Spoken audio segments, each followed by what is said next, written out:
राधे राधे दोस्तों, जय श्री राम, नमस्कार। बहुत प्रसन्नता का दिन है आज। इंडिया जो है T20 वर्ल्ड कप फाइनल जीत चुकी है। मैं यहाँ पे अपने कुछ गुजराती लड़के हैं जो इंडिया से हैं, स्टडी कर रहे हैं। यहाँ पे 4 बच्चे हैं, वो उन चारों के साथ मैंने यहाँ पे वो मैच देखा, बहुत अच्छा लगा। वो चारों मैच देख रहे थे, तो उस समय मैच देखते देखते अचानक एक बच्चा है यहाँ पे जो भरूच का है, गुजरात में, उससे मेरी बात हुई।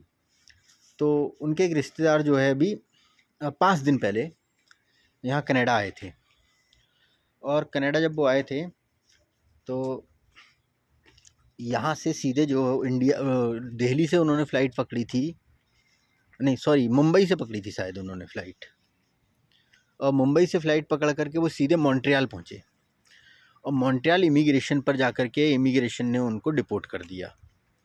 अब यहाँ अभी है बच्चे का नाम। मैंने उससे पूछा, अभी से, मैंने कहा ऐसी कौन सी प्रॉब्लम हुई कि जो इन लोगों ने आपको डिपोर्ट कर दिया।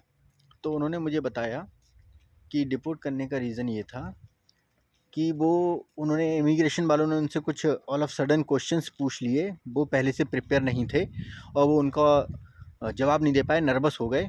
तो नर्वस होने के कारण इमिग्रेशन वालों ने उनको पकड़ के बिठा लिया, फिर उनसे बहुत क्वेश्चनिंग हुई और उसके बाद उनको डिपोर्ट कर दिया सीधे इंडिया। अब वो इंडिया पहुंच चुके हैं। इंडिया जाने के बाद में उनकी जो है यहाँ इस बच्चे से बात हुई होगी। बारिश हो रही है इस समय, थोड़ी थोड़ी हल्की हल्की बारिश होती है यहाँ, धीमे धीमे बारिश होती रहती है। सुबह से मौसम काफ़ी ठंडा हो चुका है और जून का महीना है। आप देख रहे होंगे कि मैंने जैकेट पहनी हुई है।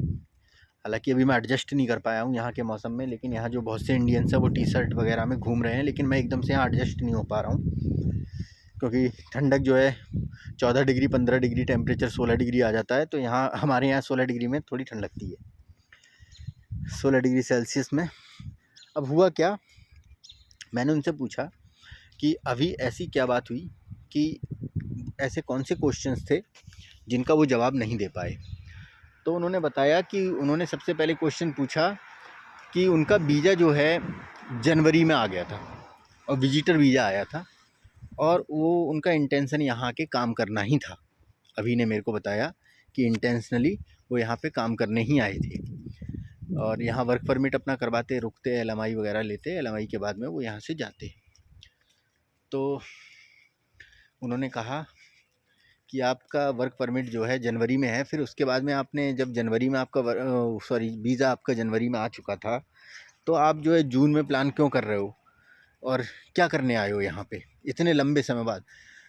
और ये एक ऐसा क्वेश्चन था जिसके लिए शायद वो प्रिपेयर नहीं थे, और इसी क्वेश्चन में वो उलझ के रह गए। उसके बाद में वो एकदम से नर्वस हो गए। नर्वस होने के बाद में फिर वो क्वेश्चंस का जवाब नहीं दे पाए, या पहले से प्रिपरेशन करके नहीं आए थे, और इसके कारण उन लोगों ने उनको पकड़ लिया। ये इस तरीके की प्रॉब्लम्स यहाँ पे बहुत आम हैं। दूसरी बात, अगर इंडिया से किसी को आना है, ऐसे कुछ क्वेश्चंस हैं जिनके मैं बताऊंगा इमिग्रेशन वाले आपका कैसे कैसे क्वेश्चंस पूछते हैं और उनमें आपको क्या क्या प्रिपरेशन करनी चाहिए। और इस तरीके के क्वेश्चंस पूछने पर वो लोग करते क्या हैं कि पकड़ लेते हैं। टोरंटो जो एक ऐसी जगह है जहाँ पे आपका इमिग्रेशन ईज़िली हो जाता है, क्योंकि यहाँ पर थोड़ी इमिग्रेशन पे भीड़ रहती है। और जो लोग मॉन्ट्रियल में अक्सर डिपोर्ट वाले जो केसेस यहाँ देखने में आए हैं, वो डिपोर्ट वाले केसेस यहाँ पर जो है मॉन्ट्रियल वगैरह से ही ज़्यादा देखने में आते हैं। उसका एक रीज़न है मॉन्ट्रियल का, कि मॉन्ट्रियल में कम लोग आते हैं और इमिग्रेशन वहाँ का थोड़ा सख्त है।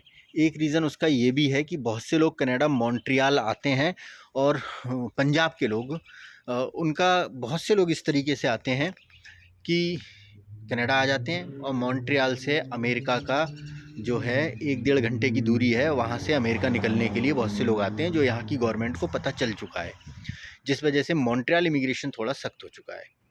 अब मैंने आपको अपने लास्ट वीडियो में बताया था कि एक सरदार जी आए थे। वो सरदार जी न्यूयॉर्क पहुँच गए हैं, मेरी आज उनसे बात हुई थी, और न्यूयॉर्क पुलिस ने उनको पकड़ लिया था। मॉन्ट्रियल से जब एक ट्रकर उनको लेके गया, ट्रकर ने उनको एक जंगल में छोड़ दिया। जंगल से वो 1 घंटा जंगल में चले हैं, मेरे को बता रहे थे। मैंने उनसे पूछा जंगल कैसे, कहाँ छोड़ा, तो उन्होंने बताया कि हमको जंगल में छोड़ा गया था। जंगल में 1 घंटा उनको रन की, उन्होंने पैदल किया और जैसे ही अमेरिकन बॉर्डर पे पहुँचे उसके बाद में आधा किलोमीटर तक वो कंटिन्यू दौड़े हैं। दौड़ने के बाद में जब एंटर हो गए, फिर उसके बाद में पुलिस आई, पुलिस ने उनको पकड़ा, 1 डेढ़ घंटा अपने पास बिठाया। 1.5 घंटा बिठाने के बाद में उनके कागज़ वगैरह बनाए और उनको जो है मजिस्ट्रेट के सामने प्रस्तुत करने के लिए, प्रेजेंट करने के लिए उन्होंने वो कागज़ दे दिया और उसमें उनकी डेट लगा दी है दिसंबर। अब दिसंबर न्यूयॉर्क मजिस्ट्रेट के यहाँ वो जाकर के प्रेजेंट होंगे और उसके बाद में उनका अमेरिकन जो है कागज़ बन जाएंगे, या जो भी कुछ प्रोसीजर होगा वो मजिस्ट्रेट वहाँ से दिसंबर में क्लियर करेंगे। तो गुरचरण सिंह जी जो है उनको बहुत बहुत बधाई मेरी तरफ से कि वो अमेरिका पहुँच चुके हैं। अब दोस्तों मैं कुछ क्वेश्चंस बताता हूँ आपको। देखिए, इमिग्रेशन में दरअसल होता क्या है।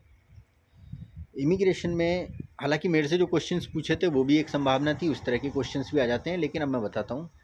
सबसे पहली बात कि देखिए, बहुत बहुत बेहतरीन चीज़, एक पेड़ के नीचे छोटा सा वहाँ देख रहे होंगे आप खरगोश। खरगोश यहाँ पे पक्षी पशु पक्षी बड़े आसानी से मिल जाते हैं घूमते हुए, अगर आस पड़ोस में होते हैं कि उनको इतना खतरा जैसा यहाँ महसूस नहीं होता है, मिल जाते हैं खरगोश वगैरह। मैंने यहाँ बहुत घूमते हुए देखे और ब्लैक कलर की गिलहरी भी देखी है। हुआ क्या था कि क्वेश्चंस उन्होंने पूछते हैं। देखिए, सबसे पहले तो आप जब अपना वीज़ा लगाते हैं तो आप अपना बनवाते हैं वैल्यूएशन सीए के द्वारा, और बहुत आसान काम है। अभी मैं उस पर भी बताऊंगा कि किस किस तरह से अप्लाई करते हैं। अगर कोई चाहता है, आपकी इच्छा है, मैं यहाँ पे अपने किसी इस तरीके के प्रमोट नहीं कर रहा हूँ किसी के द्वारा, लेकिन अगर आप चाहते हैं कि अमेरिका वो कनाडा आना है तो आप मेरे से सलाह ले सकते हैं। मैं आपको सलाह दे सकता हूँ क्योंकि मैंने यहाँ के बहुत कुछ सीखा है। काम तो है नहीं कनाडा में, तो इस दौरान मैं पिछले 8-10 दिनों से यहाँ पे कंटिन्यू लोगों से मिल रहा हूँ और सीख रहा हूँ, और इस तरह के केसेस मेरे को बहुत सुनने को मिल रहे हैं। और बहुत लोग ऐसे मिले भी हैं कि जिनके साथ में आए हुए लोग डिपोर्ट कर दिए गए या पकड़ लिए गए, या बहुत से लोग मुझे ऐसे भी मिले हैं कि जो अब जो है यहाँ पे हैं और उनके साथ में प्रॉब्लम्स आई हैं और उनसे कैसे कैसे बात की है उन्होंने मुझे बताया है। हुआ क्या, आपका जो है वैल्यूएशन सर्टिफिकेट बनता है, सीए बनाता है आपका। उसके बाद में आपकी वैल्यू लगती है, आपकी नेटवर्थ लगती है, आपकी सैलरी आपका बिजनेस लगता है, बिजनेस के डॉक्यूमेंट्स लगते हैं, आपका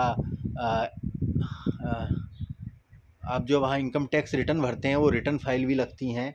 तो कुछ क्वेश्चंस यहाँ से पूछे जाते हैं आपके कि आपकी वैल्यूएशन कितनी है, आपकी रिटर्न फाइल में आपका रिटर्न कितना कितना आपने जो भरा हुआ है उसकी वैल्यू क्या क्या है आपकी, वो भी पूछने के चांसेस होते हैं। मेरे से तो उन्होंने मेरी बैंक का पूछ लिया था कि आपकी बैंक में कितने पैसे हैं, और आप अपना जो अकाउंट शो करते हैं उसमें कितने रुपए आप रखते हैं वो वहाँ पे पूछ लेते हैं। उसके अलावा वो पूछते हैं कि आप जो है यहाँ कहाँ रुक रहे हैं। एक तो ये क्वेश्चंस हो गए, आप क्यों आए हैं।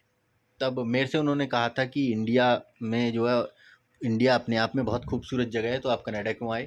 और आपके नियर कंट्री जो हैं, काफ़ी कंट्रीज़ ऐसी हैं जो बहुत बहुत खूबसूरत हैं, जैसे चाइना। चाइना वहाँ क्यों नहीं गए, चाइना बहुत खूबसूरत है। चाइना के अलावा भी आस पड़ोस में 1-2 कंट्रियाँ हैं, वो किसी का भी नाम ले सकते हैं, वो उनके ऊपर है। आपको उनके लिए प्रिपेयर रहना होगा कि आपने जो है कनाडा क्यों सेलेक्ट किया है।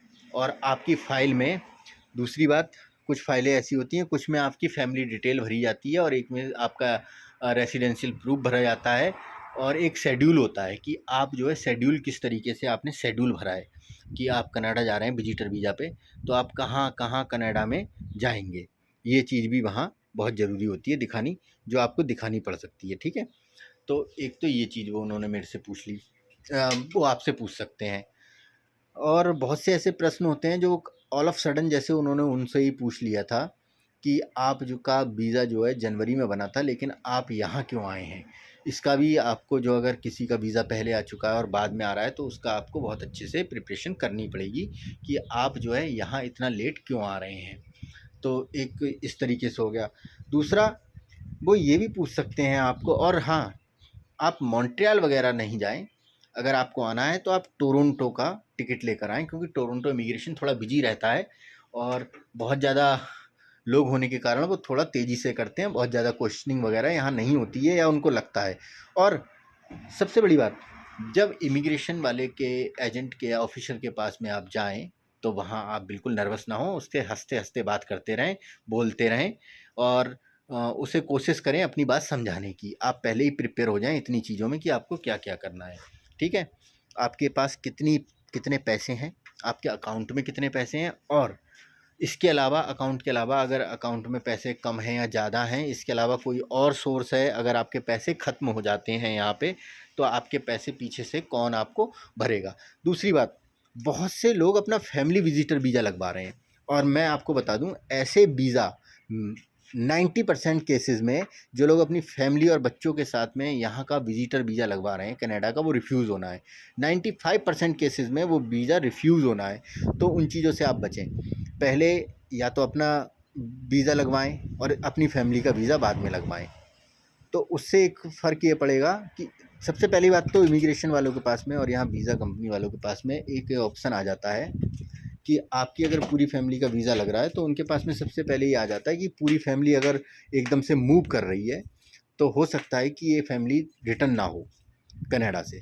तो सबसे पहले तो वीज़ा वो देते ही नहीं है, वहीं रिफ्यूज़ कर देते हैं। दूसरी बात, पूरी फैमिली के साथ अगर आप यहाँ आते हो और आपके पास में कोई जेन्युइन रीज़न नहीं है, आपकी प्रिपरेशन आपके साथ साथ आपकी फैमिली की और बच्चों की प्रिपरेशन अच्छी नहीं है, और उनको कहीं भी थोड़ा सा भी अगर डाउट हुआ तो वो वहीं पकड़ लेंगे आपको, और उसके बाद में बहुत लंबा प्रोसीजर होता है, काफ़ी पूछताछ होती है, और आफ्टर ऑल डिपोर्ट कर देते हैं। तो सब लोग अच्छी तैयारी से आएँ, डिपोर्टेशन से अपनी बचें।